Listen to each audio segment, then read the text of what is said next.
Hey healthy people, Dr. Rubina here. Welcome to the RX.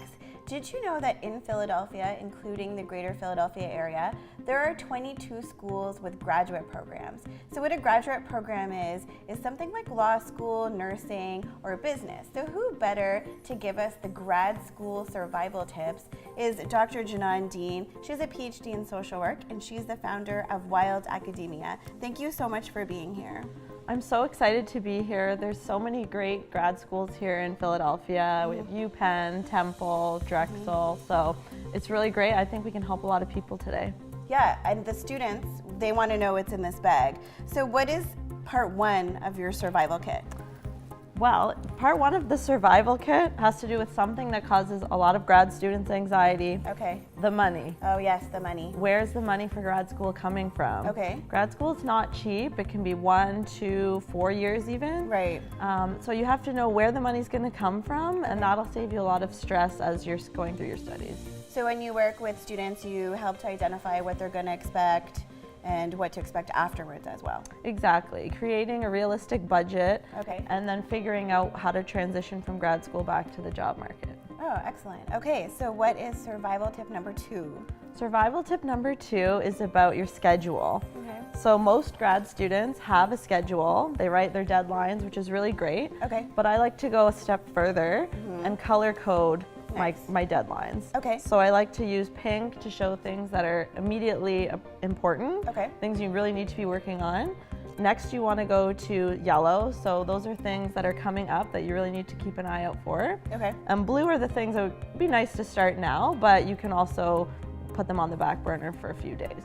So it's good to prioritize so that you learn stress management skills. Exactly. Because in grad school it's different, the priorities are different, and so the less anxiety you can have, the better healthy lifestyle you're going to achieve. Exactly, and you need to be the one managing your stress levels in grad school, so you have to pick up these tips along the way. That's perfect. Okay, what is number 3?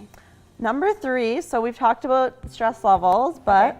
next we're going to talk about the body. Oh. So I have my TheraBand here. Oh, nice. Okay. Grad students need to be taking active breaks. Okay. You're sitting at your desk all day. Right. So you can take out your TheraBand and Okay. you can use it to do some light stretching, strengthening exercises, just to get the blood moving, because going from your computer to your phone is not a real break. It's not a real break. You need to be doing an activity that is completely different from an assignment. Yes, get the blood flowing. Yeah. That's what every grad students need to be doing more of. Change your mindset and you become more productive. Oh, definitely. Okay, what is tip number 4?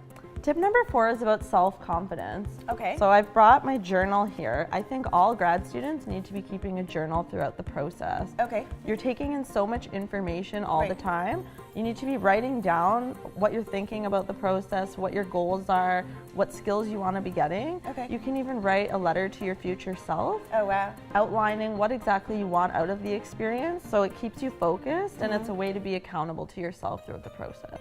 And I think it's important too because you're taking in so much information that is new, and sometimes it can be a bit misleading. It could mess with your confidence levels a little bit. So process the information, and this definitely helps a student be able to do that. Yeah, it definitely helps you stay on track. Perfect. Okay. And last but not least.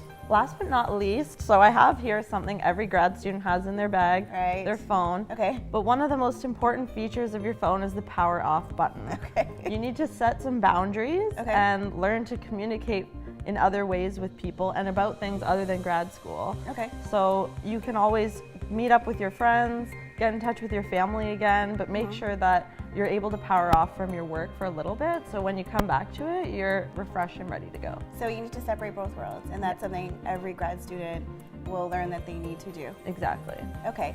So if there's a student watching now, how could they contact you? So you can find my blog. It's www.wildacademia.com. Okay. And I'm also on Facebook and Twitter, Wild Academia. Perfect. Thank you so much for sharing those tips with us. Thanks for having me. That's all the time we have for today. Thanks for watching My New Philly, where something is always new and everything is always Philly.